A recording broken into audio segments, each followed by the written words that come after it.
We have stationary operations, stationary work zones that like when we're replacing bridges and stuff, but we also have moving operations.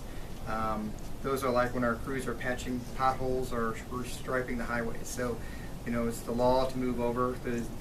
The state slow down and move over law includes MoDOT vehicles parked on the side of the highway as well as emergency vehicles parked on the side of the highway.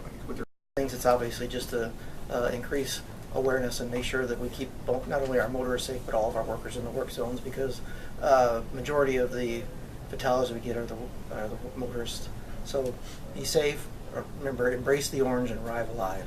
I really have 2 points that I wanted to make. The first point is that nationally the trends show that the accidents in work zone over the last 20 years have been about 50-50, about 50% drive-by, struck by, and about 50% of those have been accidents in the work zone from the construction workers themselves.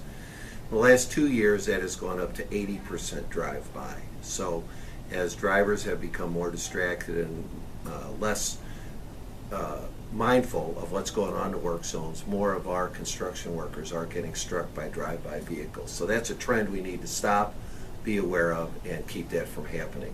The second thing that's exasperating is because of the lack of funding for new construction projects, MoDOT has been forced to shift a lot of their available resources into maintenance away from new work. More maintenance means more disruption on existing roadways, which means more workers put in harm's way.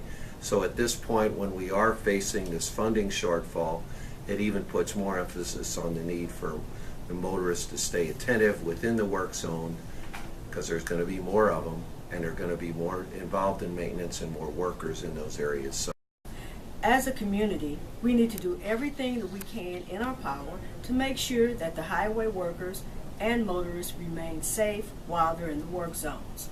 I have a few simple steps here that we can use, that the motorists can also use to make our travel safe. You need to always wear your seat belts, and remember that your seat belts save lives. Always pay attention and stay alert and be aware of your surroundings at all times. That way you can be able to react quickly.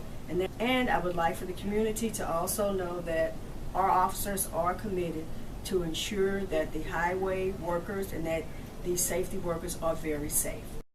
ISP troopers will be aggressive in our work zone enforcement to identify motorists who disobey work zone, speed limits, and other applicable laws. Speeding has tragic consequences, and speeding in a work zone is a serious offense.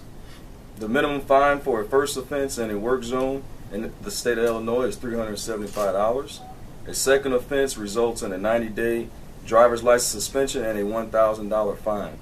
Work zone crashes can be avoided by staying alert and watching for changing traffic patterns. And we also enforce the same law that Missouri does as far as the Scott's Law, move over law. If you see emergency lights activated, we ask that you please move over and slow down. Work zone safety awareness is just imperative. We will be out with our partners in law enforcement, the Illinois State Police, the St. Louis Metropolitan Police Department, the St. Louis County Police Department, actively working in the work zones. We have a program called Operation Protect, where we actually put 6 to 10 troopers in the construction zones where we will monitor speed and any aggressive driving that goes on in there. So know that if there's a work zone, there's a good chance that law enforcement is going to be in there.